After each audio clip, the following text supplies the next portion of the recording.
ઊંઝા તાલુકાના અને શહેરના કોંગ્રેસ કાર્યકર્તાઓ દ્વારા ગાંધી જયંતિ નિમિત્તે ઉજવણી કરવામાં આવી, જેમાં ઊંઝાના કોંગ્રેસ તાલુકા પ્રમુખ જીપી ઝાલા અને શહેર પ્રમુખ કેતન પટેલ, કોંગ્રેસ પૂર્વ પ્રમુખ રામાજી ઠાકોર, લઘુમતી સેલના કાર્યકર્તા મિશ્રી ખાન પઠાણ, જયદેવસિંહ ઝાલા અને કાર્યકર્તાઓ હાજર રહ્યા।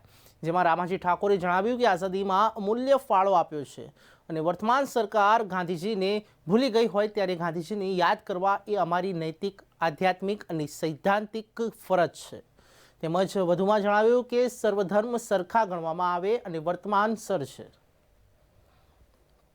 ઓક્ટોબર 1869 જેને મહામૂલો અવસર કહી શકાય એવા પોરબંદર નિવાસી મહાત્મા ગાંધીનો આજે જન્મદિવસ છે।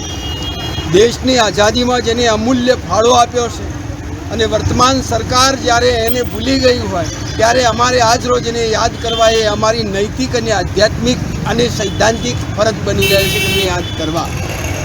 ગાંધીના મૂલ્યો, ગાંધીની વિચારસરણી, સત્ય, અહિંસા, ચોરી ન કરવી, ભણ જોઈતું ન સંગરવું, બ્રહ્મચર્યને જાતે મહેનત કોઈ અડે ન વભડાવવું, અભય સ્વદેશી સ્વાર્થ ત્યાગને સર્વધર્મ સરખા ગણવા એવા ધર્મનિરપેક્ષ એવા મહાત્મા ગાંધીને આજે યાદ કરીને વર્તમાન સરકારના લેખાજોખાને તપાસવા માટે આજે અમે એકત્રિત થઈ અને સૂતરની આંટી દ્વારા એમનું સન્માન કરવામાં આવ્યું। જેણે અહિંસા અપનાવી અને આઝાદી અપાવી એવા પરમ પૂજ્ય મહાત્મા ગાંધી બાપુની જન્મ જયંતિ નિમિત્તે સૌ કોંગ્રેસી કાર્યકરો ઊંઝા ખાતે ઉપસ્થિત થયા, બાપુને યાદ કર્યા અને ભારતમાં પુનઃ અહિંસા સ્થપાય એવી અમે બાપુને પ્રાર્થના કરીએ છીએ।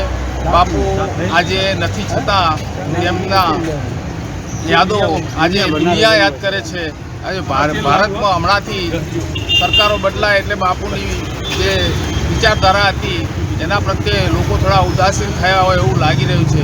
જો સાચી આઝાદી અને સાચું વૈમનસ્ય રાખવું છે તો બાપુના જે સત્કાર્યો છે, જે સંતના પ્રયોગો છે એમાં આપણે ચાલવું પડશે અને સિદ્ધાંતો પ્રમાણે વર્તવું પડશે, તો જ આ દેશને ખરી આઝાદી મળી તેવું અમે કોંગ્રેસી માનીએ છીએ। ગાંધી બાપુની જન્મજયંતિ હતી એટલે સર્વે કોંગ્રેસ કાર્યકરો અને ગામડેથી આવેલા કાર્યકરો બધાએ ગાંધી બાપુને ફૂલહાર કરી અને સૂતરની આંટી પહેરાવી બાપુને યાદ કર્યા અને એમને પુષ્પાંજલિને આંટી અર્પણ કરી જન્મદિવસ।